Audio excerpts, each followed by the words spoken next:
Lee Daniels' film, The Deliverance. You got that sneak preview.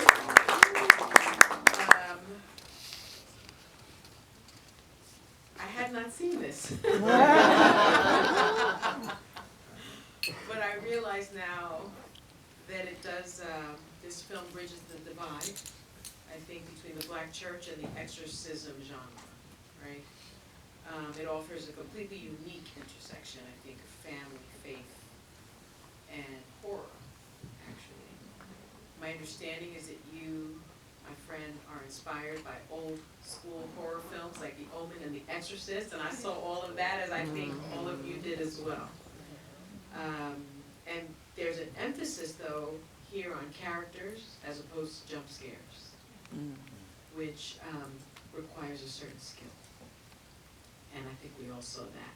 We saw the magic of Lee Daniels just now.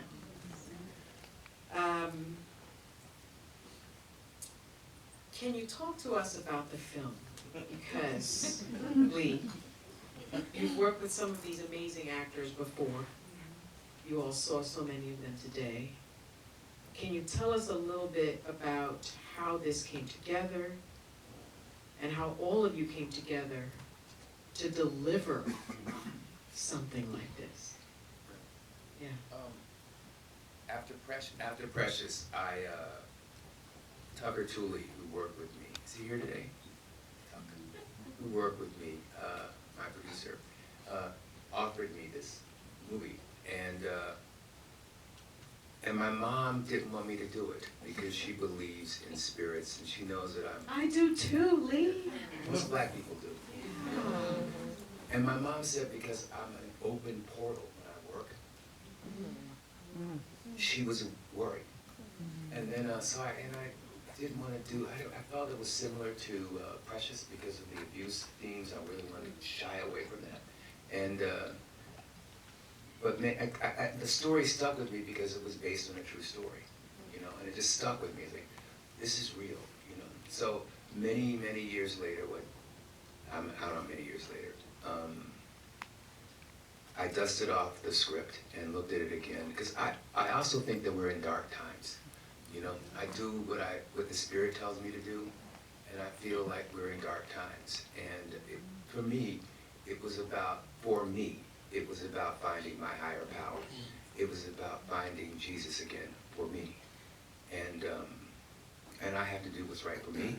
And so for me, I don't know whether or not we're going to be around tomorrow. Nobody knows whether we know.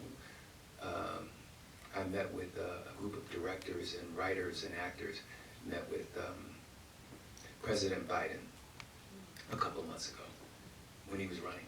And he asked, he was trying to get the black man to come out to vote because they weren't voting for him. And Chris Rock said, well, why aren't he? And he said, you know, I'm doing all of this, I'm doing this, I've done more for black Americans than any other president.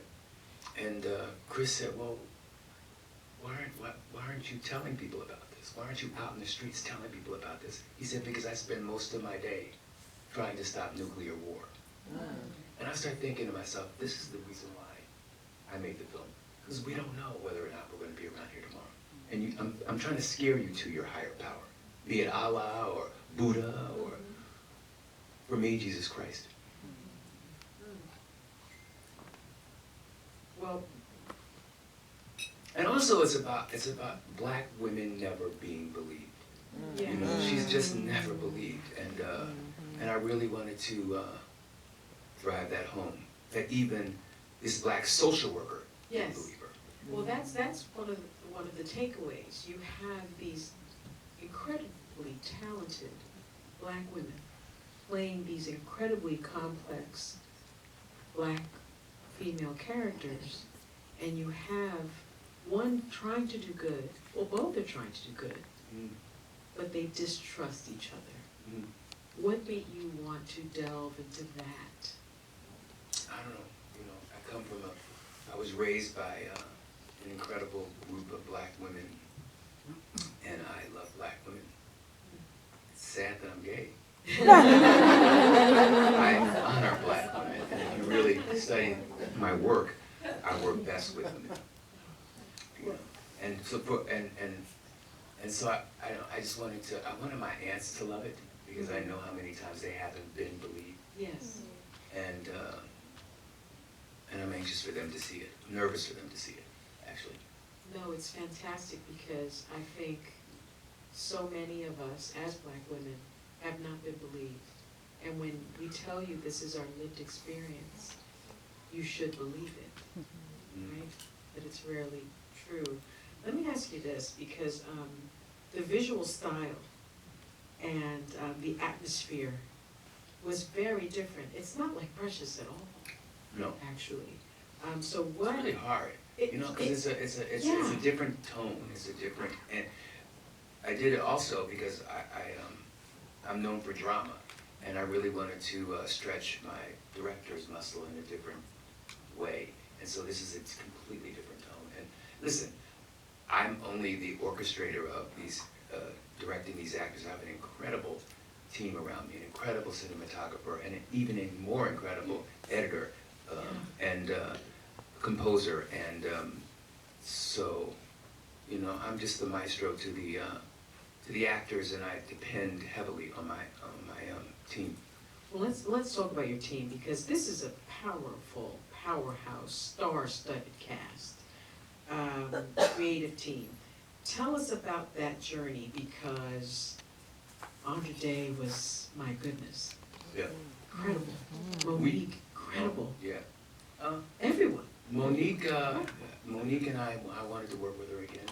You know, we sort of buried the hatchet, and I said, you know, I really wanted her to play the opposite of the antithesis of what she had played before. So this time she's the, you know, she's the social worker coming for Andra. And with Andra, I experienced magic with her on Billie Holiday, and I wanted to recreate. I like working with the same people over and over again. You notice, you know. Yes. And we don't really talk when we are.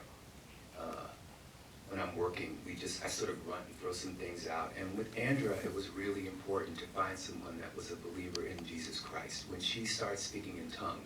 Was that scripted? No, not at all. I mean, we had something that was scripted, but then she went off to the left, and that was God working. And the AD was like, "Should we cut it?" I go, "No, let's just let it roll," because it was God working through her. And I knew that God was on the set, and I knew that would be okay.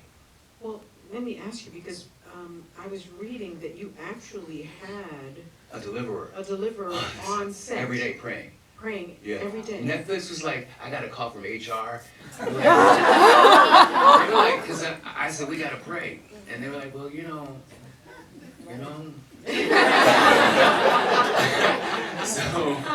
So I said, listen, before we begin prayer, if anybody doesn't want to pray, I respect that, and but I'm praying. But those 200 people that weren't believers stayed around just for, you know.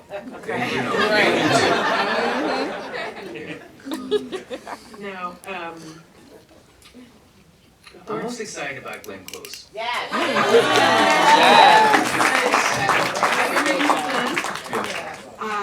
I've seen, I think, all of her films. I don't think she has ever done this. It was how did that come right. about? Okay. So I really wanted to separate, because I do believe in spirits and such, and so I wanted to separate it. This place didn't take place where it actually took place. Right. We made up Pittsburgh, and I wanted to explore I like giving voice to people that don't have voices, and faces, and we see people that we don't ordinarily see, that don't feel seen. And so I know many Albertas. A lot of black people know, most black people know Alberta. Yes, yes. And so we never saw you on screen before. And Glenn was gangster enough to go for it. And There's a nameplate on it and everything. you know, she didn't know what she was walking into until it was like she was in it. Because I said, you got to gain weight. And then I told the costumer, take the costumes in. And she's like, wait a minute, what? What? And then she becomes a demon. Well, at the end, yeah, that. But but she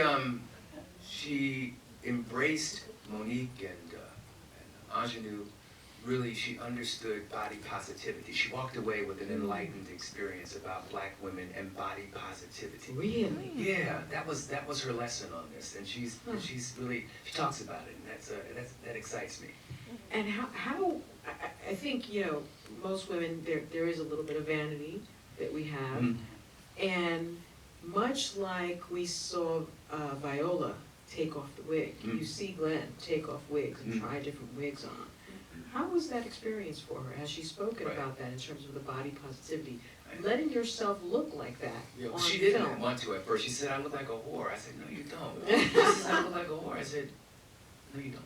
No. No, you don't. And so, but she comes from a place where that was her truth. And it took her a second to drop into it. And, but she trusted me. And I'm really happy. I'm blessed that she trusted me. It's fantastic. She is incredible. She's incredible. She's incredible.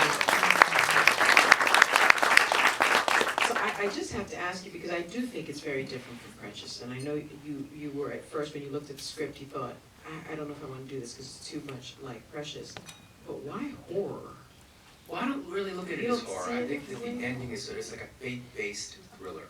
You know, it's a little bit of, with I guess, it's a little splunge of horror. But, but the little boy went and crawled up the wall, jumped on the ceiling. Well, that happened. And I was screaming, so it felt horrific. I guess it is. A little bit. Why try it? Again, I wanted to stretch my directors. I like throwing the dice against the wall. You know, if my career depends on it, Snake then eyes here for you you, go. my friend. Thank you very much. Yeah, you did that. I don't, this is the last time I'll see the film. Really? Yeah, no, I've lived it for 2 years in the edit room, so, I wanted to see the finished product with everybody in here, so this is